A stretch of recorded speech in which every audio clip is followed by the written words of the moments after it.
Honorable Men Discord.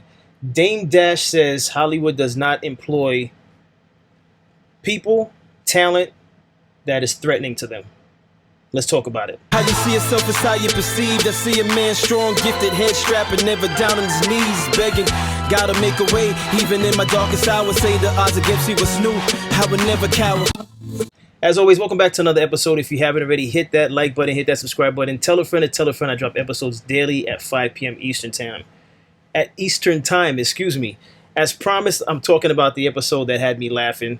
And when I recorded myself sitting down in that car, it was authentic. I just want to be clear on that. I don't usually record myself for short form videos, but Dame Dash attacking Kevin Hart had me basically clenching my stomach. I was laughing so hard. I was dying laughing.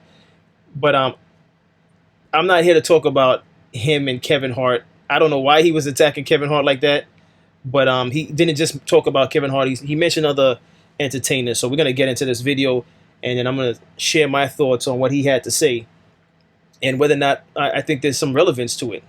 You know, and this is just my take on it. You let me know in the comment section if you think what he said has some relevance or not. So let's get into it.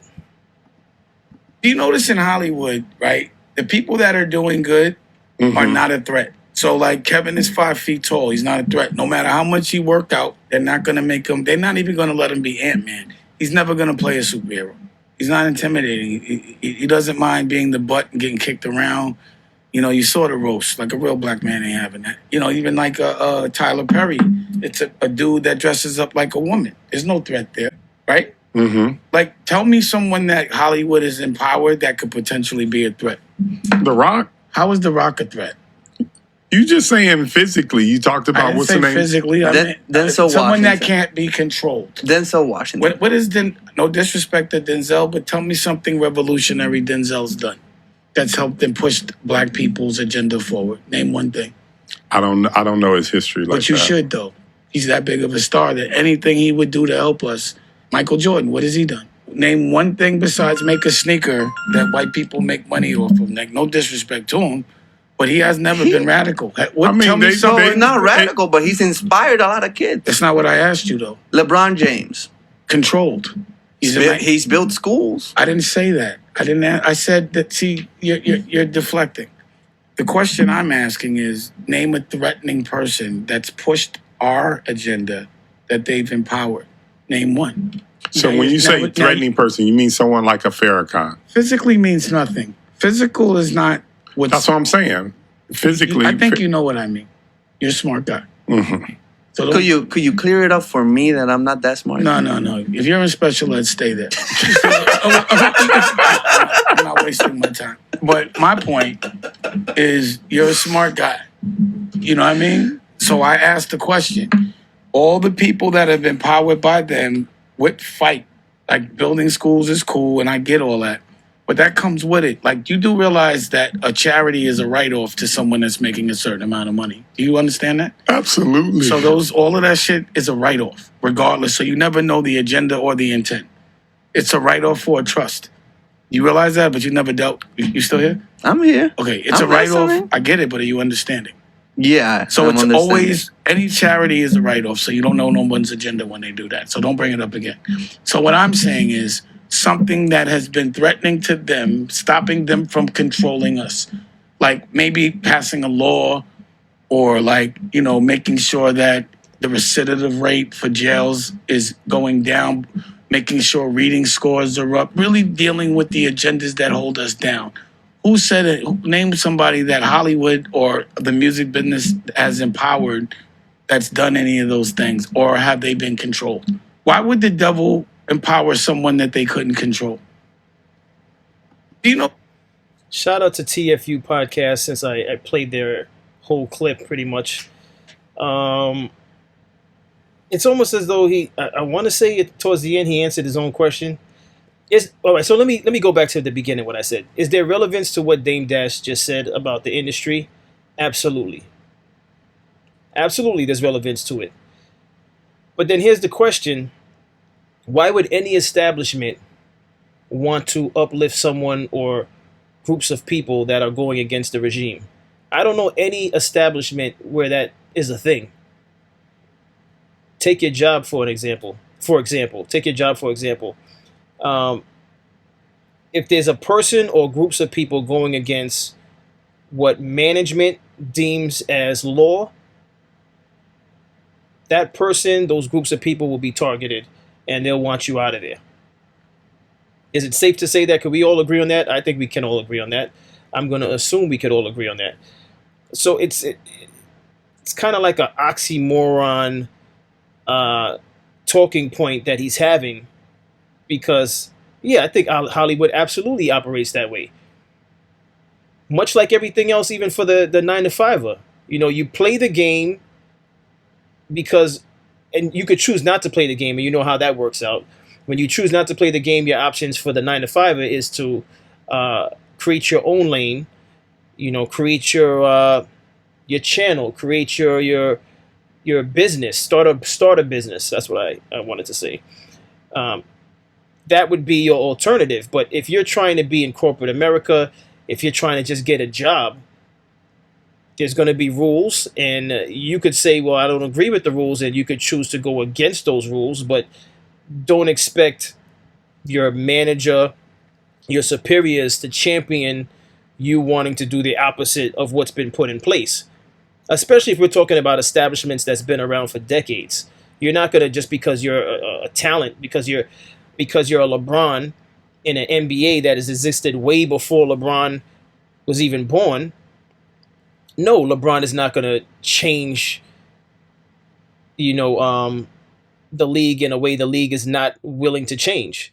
Now, has LeBron made changes? Yes, but those are changes that the league is willing to shift on. For example, the whole spectacle and him choosing for the second time, for him choosing where he was going to land. That was a spectacle.